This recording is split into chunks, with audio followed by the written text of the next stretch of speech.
ورنہ تم انہیں یوں تلاش کیوں کرتے؟ دراصل میں انہیں کسی اور کے لیے تلاش کر رہا ہوں۔ اوہ، تو ان کے بارے میں اور کچھ نہیں بتا سکتے تم؟ عبدالحق نے ذہن پر زور دیا۔ جی، ایک بات اور ہے، اللہ کرے وہ اہم ثابت ہو۔ مجھے اتنا معلوم ہے کہ وہ اپنی فیملی کے ساتھ پاکستان بننے سے شاید 1.5-2 ماہ پہلے ہی پاکستان آ گئے تھے۔ ہاں، یہ ہے کام کی بات، مشتاق صاحب نے کہا اور کسی گہری سوچ میں ڈوب گئے۔ ایک رضوان احمد جون میں یہاں پہلی بار آئے تھے میرے پاس کلیم کے سلسلے میں۔ مجھے بہت اچھے لگے تھے، بہت شائستہ انسان تھے، اچھی خاصی دوستی ہو گئی تھی ان سے۔ پھر میرے پاس ان کا آنا جانا رہا، یہاں تک کہ اگست میں ان کا کلیم منظور ہو گیا۔ عبدالحق کی آنکھوں میں امید چمکنے لگی۔ اس تلاش میں وہ صرف اللہ کے بھروسے پر نکلا تھا اور اللہ اس کی مدد کر رہا تھا، مگر مجھے یہ یاد نہیں کہ ان کا تعلق ہندوستان میں کہاں سے تھا۔ عبدالحق کا دل ایک دم جیسے بجھ سا گیا۔ لیکن یہ کوئی ایسی بڑی بات نہیں، ان کی فائل نکلواتے ہیں، ابھی پتہ چل جائے گا۔ امید کا دیا پھر سے جل اٹھا۔ مشتاق صاحب نے گھنٹی بجائی تو چپڑاسی اندر آ گیا۔ وہ رضوان صاحب آتے تھے نا میرے پاس، ذرا ان کی فائل نکلوا کر لاؤ۔ یس سر، چپڑاسی نے کہا اور باہر چلا گیا۔ عبدالحق کے دل میں ایک بے یقینی نے سر اٹھایا۔ اگر یہ وہ رضوان صاحب نہیں ہوئے تو؟ اس نے مشتاق صاحب سے پوچھا۔ تب تو ایک ہی صورت رہ جاتی ہے، مشتاق صاحب نے کہا۔ ہم پورا ریکارڈ چیک کریں گے، ہر رضوان کو دیکھیں گے۔ اگر تمہارے مطلوبہ رضوان صاحب نے کلیم کیا ہوگا تو ان کا پتہ چل جائے گا، اور اگر انہوں نے یہاں کلیم کیا ہی نہیں تو پھر بات ختم۔ اور بیٹے، اگر خدا نخواستہ ایسا ہوا تو تمہارے ان کو تلاش کرنے میں کامیابی کا امکان نہ ہونے کے برابر رہ جائے گا۔ عبدالحق کے لیے ایک ایک لمحہ بھاری تھا، وہ امید و بیم کے درمیان معلق تھا۔ بالآخر چپڑاسی فائل لے آیا۔ مشتاق صاحب نے فائل کھولی اور نظر ڈالتے ہی مسکرائے۔ انہیں مسکراتے دیکھ کر عبدالحق کی جان میں جان آئی۔ لگتا ہے بیٹے تمہارا کام ہو گیا، ان کا تعلق آگرہ ہی سے ہے۔ عبدالحق پر پھر بے یقینی کا حملہ ہوا۔ کیا پتہ آگرہ سے بھی اس نام کے کئی لوگ آئے ہوں اور یہ رضوان صاحب وہ نہ ہوں جنہیں میں تلاش کر رہا ہوں۔ بہرحال تم ان سے مل لو، پتہ چل جائے گا۔ مشتاق صاحب نے ایک کاغذ پر رضوان صاحب کا پتہ لکھ کر اس کی طرف بڑھا دیا۔ بہت شکریہ جناب۔ عبدالحق اٹھ کھڑا ہوا۔ شکریہ کی کوئی بات نہیں، مسعود صاحب کو میرا سلام کہہ دینا۔ عبدالحق باہر نکل آیا۔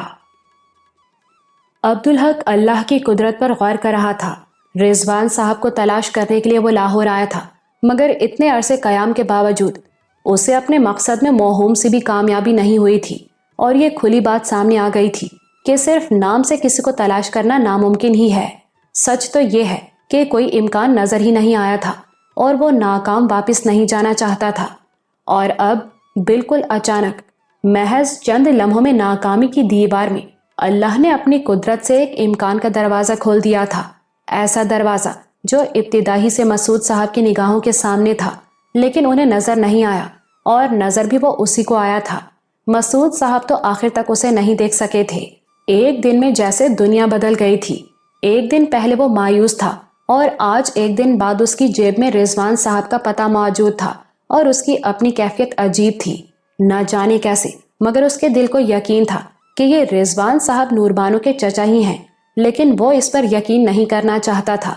مشتاق صاحب کے دفتر سے نکلتے ہی اس نے سوچا تھا کہ ابھی اس پتے پر جا کر چیک کرے گا، لیکن اس کے بجائے وہ ادھر ادھر گھومتا رہا۔ بالآخر وہ لارنس گارڈن میں جا کر بیٹھ گیا۔ وہاں بیٹھ کر وہ سوچتا رہا۔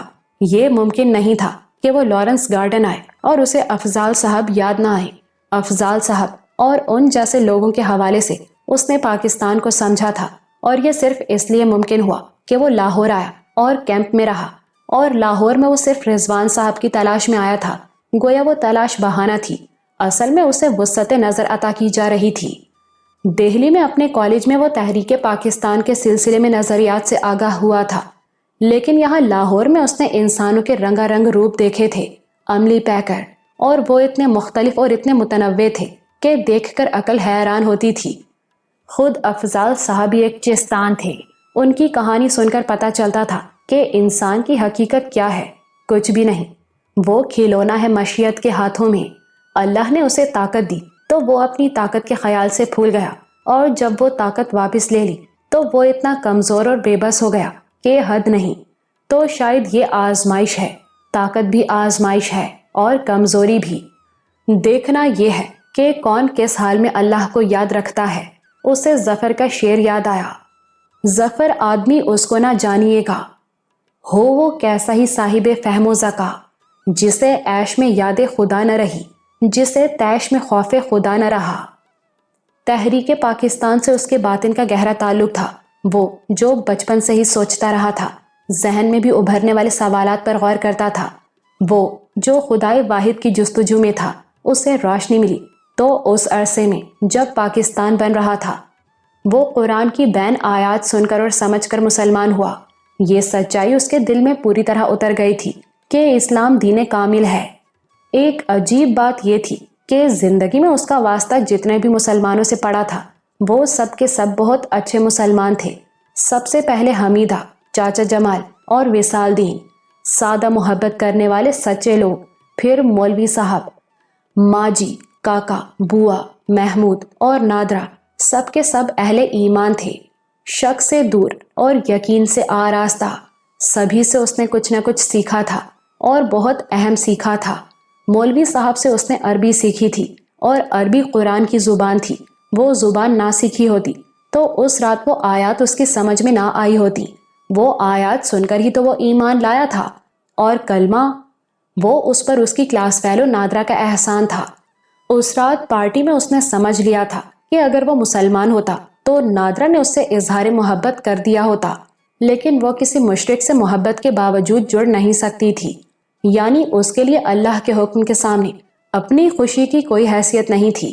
اور محمود، جس نے اس پر وحدانیت کا تصور بالکل واضح کر دیا تھا، اسے بتا دیا تھا کہ عقیدہ تثلیث بدترین شرک ہے، اور ماجی اور آقا میاں اور چھمن بوا، جن میں اس نے اعلیٰ انسانی اوصاف دیکھے تھے، تو جس وقت اس نے اسلام قبول کیا، وہ جانتا تھا کہ اسلام دین کامل ہے اور مسلمان کامل انسان۔ اسے پاکستان بننے کی بہت زیادہ خوشی تھی۔ اس کے نزدیک وہ خدا کی سرزمین تھی، کامل انسانوں کی سرزمین۔ یہ سن کر اسے بہت خوشی ہوئی تھی کہ اس کا آبائی گاؤں پاکستان میں ہے۔ اس تصور کے ساتھ وہ پاکستان آیا تھا۔ اپنے گاؤں اور ارد گرد کے گاؤں دیکھ کر اس کے ذہن میں ایک ہی لفظ گونجا تھا، مردہ زمین۔ پھر اس نے اپنی آنکھوں سے اس مردہ زمین کو زندہ ہوتے دیکھا تھا۔ اللہ کی قدرت! لیکن رضوان صاحب کی تلاش میں لاہور آنے کے بعد اس نے جو کچھ دیکھا، اس نے اسے ہلا کر رکھ دیا۔ اندر مسلسل ٹوٹ پھوٹ ہوتی رہی تھی، جس کا اندازہ اسے اب ہوا تھا۔ یہاں اس نے جمیل کو دیکھا، جو پناہ گزینوں کے حصے کا کھانا بیچ کر اپنی جیب گرم کرتا تھا، جو معصوم لڑکیوں کو بازار میں جسم فروشی کے لیے بیچ دیتا تھا۔ اور تو اور اللہ کی اس پاک سرزمین پر ہیرا منڈی بھی تھی، جہاں بکنے والے جسم تھے اور صرف اس لیے تھے کہ ان کے خریدار بھی موجود تھے، اور اس کاروبار کو چلانے والی عورتیں ہی تھیں اور گھیر کر لانے والے دلال تھے۔ وہاں جمیل کی پشت پناہی کرنے والے بڑے افسر بھی تھے، جنہوں نے مجرم ہونے کے باوجود اسے معطل نہیں ہونے دیا تھا، صرف اس لیے کہ وہ انہیں لڑکیاں سپلائی کرتا تھا۔ لڑکیاں، ہندوستان سے لٹ پٹ کر آنے والے مہاجروں کی مظلوم اور معصوم بچیاں۔ اسی پاک سرزمین پر وہ لوگ بھی تھے جو ایک ولی کے مزار کے زیر سایہ بیٹھے لنگر کی دیگوں کا کاروبار کر رہے تھے، جو جمیل سے سستے میں کیمپ والوں کے حصے کا کھانا خرید کر زائرین کو بیچ دیتے تھے۔ اسے پتہ بھی نہیں چلا تھا، لیکن اس وقت تنہائی اور فرصت میں سوچنے کا موقع ملا تو اسے اندازہ ہوا کہ مایوسی قطرہ قطرہ اس کے اندر گرتی رہی ہے اور اچھا خاصا ایک تالاب سا بن گیا ہے۔ اللہ کو واحد ماننے والے، اس پر ایمان رکھنے والے، شرک سے بچنے والے ایسے کیسے ہو سکتے ہیں؟ اس نے سوچا۔ اندر کا موسم بہت خراب ہو رہا تھا۔ اس نے سوچا، مجھے اچھی باتیں سوچنی چاہیے۔ اسے نور بانو کا خیال آیا۔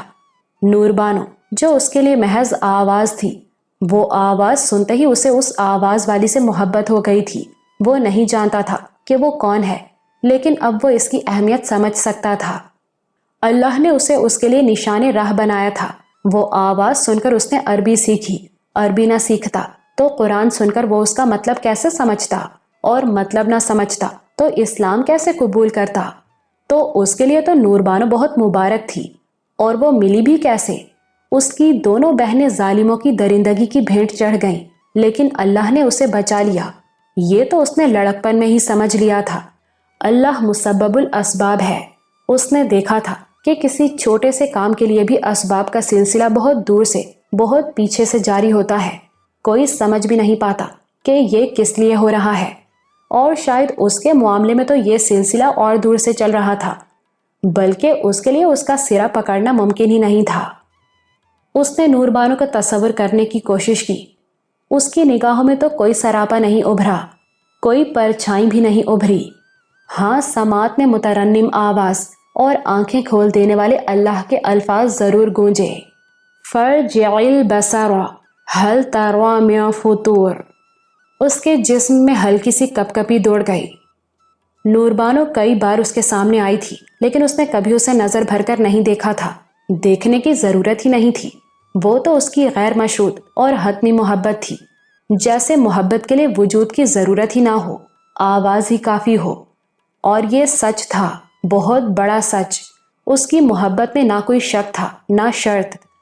وہ حتمی اور غیر متزلزل محبت تھی، اور اس کی بنیاد صرف آواز تھی، اور آواز بھی قرآن پڑھنے والی آواز۔ اگر کوئی اس سے پوچھتا کہ خوبصورتی کا معیار کیا ہے، تو وہ کہتا، جس کے پاس ایسی آواز ہو وہ خوبصورتی کی دنیاوی حد ہے۔ کبھی وہ سوچتا کہ نور بانو سے اس کی شادی ہو جائے تو بس وہ اس سے قرات ہی سنتا رہے گا۔ کسی پھیری والے کی آواز نے اسے چونکا دیا۔ اسے احساس ہی نہیں رہا تھا کہ وہ کہاں بیٹھا ہے۔ چند لمحے تو اس کی سمجھ میں یہ بھی نہیں آیا کہ وہ یہاں کیوں بیٹھا ہے۔ پھر اسے یاد آ گیا، وہ گھر سے، سب لوگوں سے دور یہاں ایک کام سے آیا تھا، اور اب وہ کام ہو گیا تھا تو وہ اداس تھا۔ نور بانو کے چچا کا پتہ اس کی جیب میں تھا۔ فطری طور پر تو اسے پتہ ملتے ہی اس طرف لپکنا چاہیے تھا، لیکن اس نے فیصلہ کیا کہ وہ شام کو وہاں جائے گا۔ کیوں؟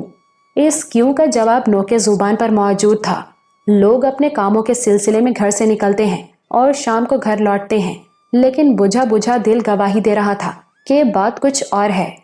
آدمی جھوٹ بولتا ہے، مگر اس کا دل کبھی جھوٹ نہیں بولتا، وہ ہمیشہ سچ بولتا ہے۔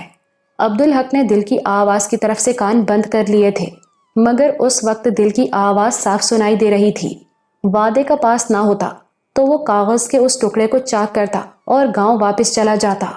پہلی بار اس نے شعور کے ساتھ اس صورتحال کے بارے میں سوچا۔ تو اب نور بانو اپنے چچا کے پاس چلی جائے گی اور اس کا گھر سونا ہو جائے گا۔ اس کا دل بوجھل ہو گیا۔ پھر اس نے خود سے کہا، یہ تو ہونا ہی تھا۔